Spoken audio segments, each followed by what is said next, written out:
Welcome to day 2 of the Radiance Reboot. It's a 21-day quantum glow program, and today is all about the pleasure principle. So we want to get started right away here on day 2 by introducing this concept and introducing this awareness and this idea and bringing this principle along for the next 21 days and for the rest of your life, because just this one mindset shift and body shift will just give you so many wonderful dividends. So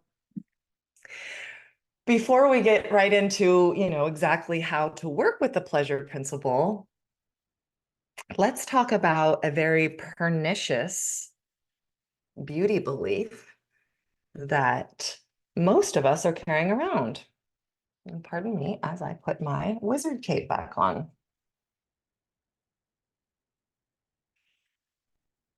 Okay, so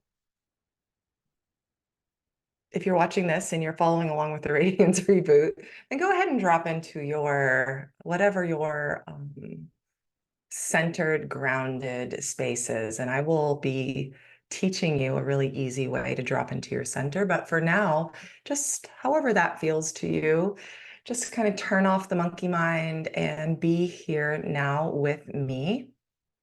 There you go. Maybe taking a little breath and releasing any tension.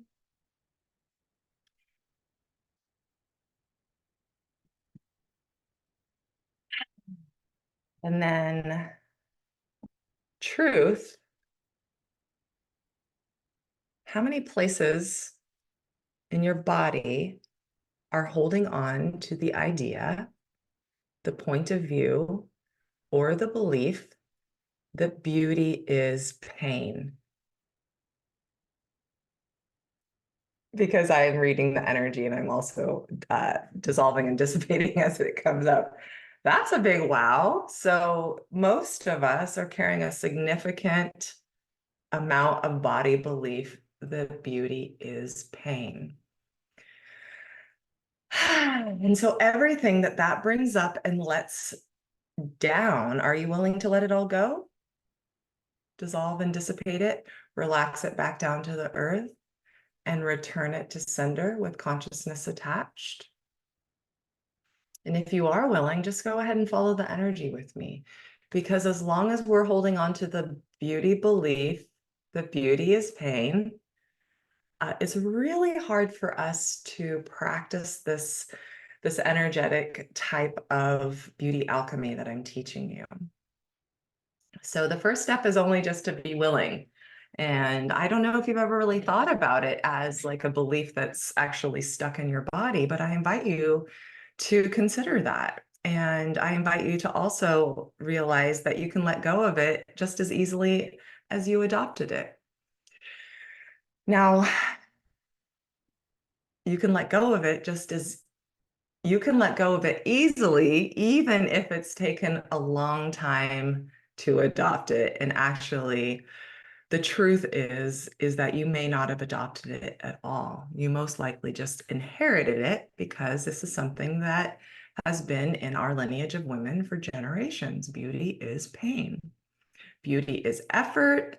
Beauty is discipline. Beauty, is fleeting. There's a whole realm of beauty beliefs that we will uncover during this journey and any journeys that you take with me beyond this experience. But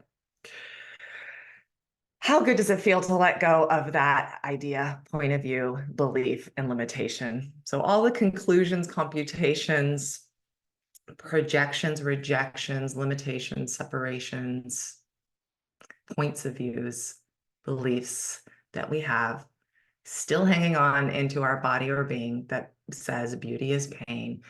Collectively, let's just all be willing to let it all go now. All right, there we go.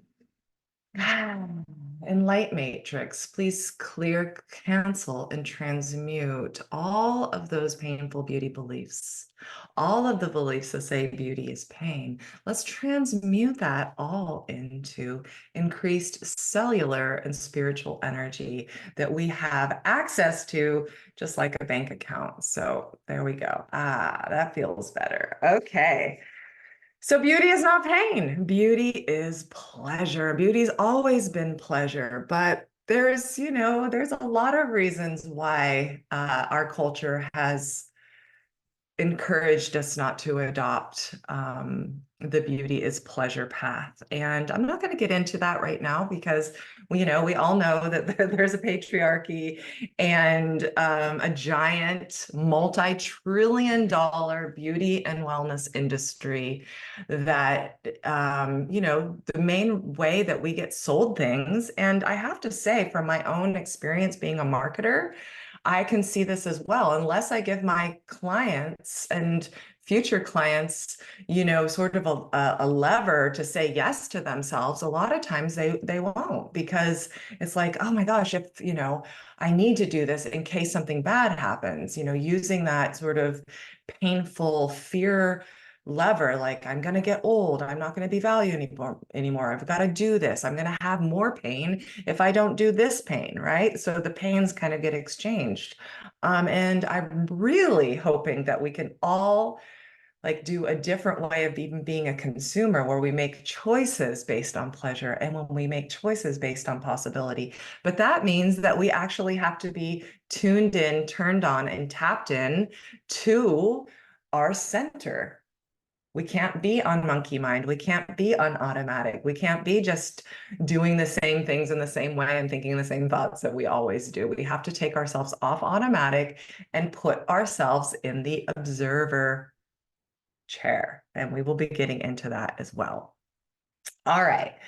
So for today's exercise, it's all written down in your members area, but let's go through it again.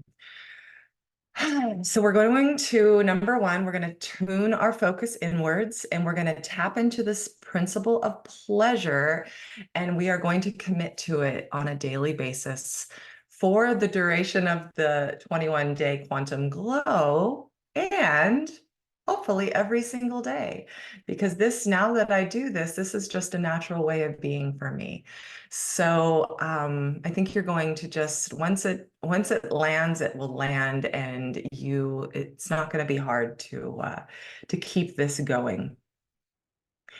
So today, I want you to tune in and spend some time listening to your body. What actually sparks joy and energy in your body? What feels good to your body? Do you love massage? Do you love the feeling of a skincare product? Do you love the sensory experience of misting your face with a hydrosol?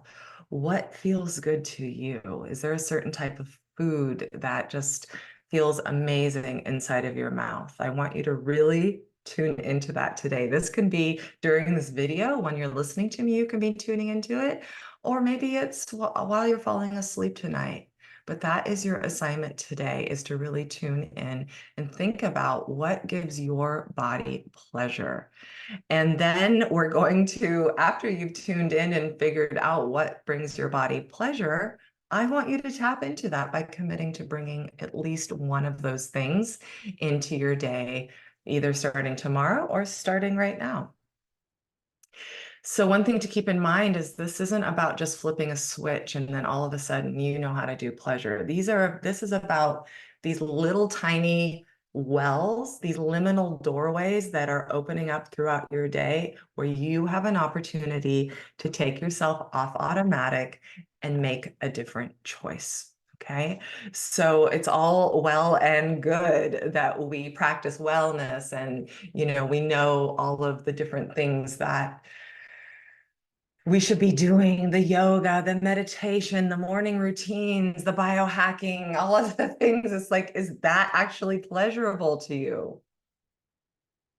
or is it coming from a place of restriction? Is it coming from a place of discipline? Is it coming from a place of fear that if you don't do that, you will be losing more on the other side? I don't practice wellness. I do a little bit of all the things that I just mentioned, the meditation, the visualization, the healthy eating, the exercising, the morning routine. I do all of those things, but I don't do them from a place of restriction, fear, or deprivation. And if I don't feel like doing them, I don't do them. You can ask my personal trainer. If I'm feeling like I need to go inward and I need to, nourish and nurture myself, then I'm not going to be moving my body in a way that doesn't feel good. Let's bring something else up. This isn't necessarily about adopting a hedonistic lifestyle and just pleasuring yourself 24/7, because what do we know about a muscle, right? We need to stress it, and to create growth, sometimes that feels painful. So there is definitely something to be said for building that muscle and committing to these practices. But that doesn't mean you have to push through when your body's telling you you need to do something else. So really the invitation of the pleasure principle is to listen to your body. What feels good, and how can you bring more pleasure into your day every single day? So that could look like slowing down, touching your body sensuously. There will be another day that we talk about reclaiming sensuality, but think about it. Sensuality is actually of the senses, the smells, I have my little essential oil here, the sounds. There's playlists in your members area in the Radiance Reboot. The sensations, the taste. What do you love to eat? What tastes really good to you? You can, chew your food just a little bit more slowly and really take the pleasure out of that, out of whatever you're eating. I don't restrict myself hardly in any way with food, unless I'm going through, say, something like the 21 days where I am deciding to let go of a kryptonite. We're going to talk about that tomorrow. But what I do, like if I want to have a piece of chocolate, for instance, and it doesn't have to be this like dark chocolate that's healthy for you. What if I just want to have a bonbon? I'm going to have the bonbon, but I'm going to eat it so slowly. And I am going to milk every drop of pleasure out of the mouthfeel, that brown, fatty mouthfeel around my mouth. I am going to savor the feeling. I am not going to be on my phone or my computer. I am going to stop everything and I'm going to just make love to the chocolate, essentially. And that brings me to, anytime we talk about making love to ourselves, certainly that can be self-pleasure in terms of like self-pleasuring sexually, but it's really not about that. It's about the sensuality and reclaiming that as part of our pleasure principle. Let me tune in and see what else there is there for us. Okay. So back to how we started the video about, are we holding on to the idea that beauty is pain? I'm going to lay down my philosophy as an award-winning skincare expert.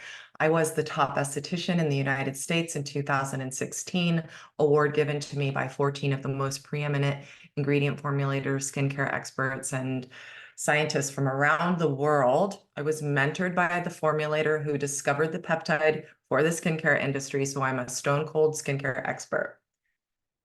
Full stop.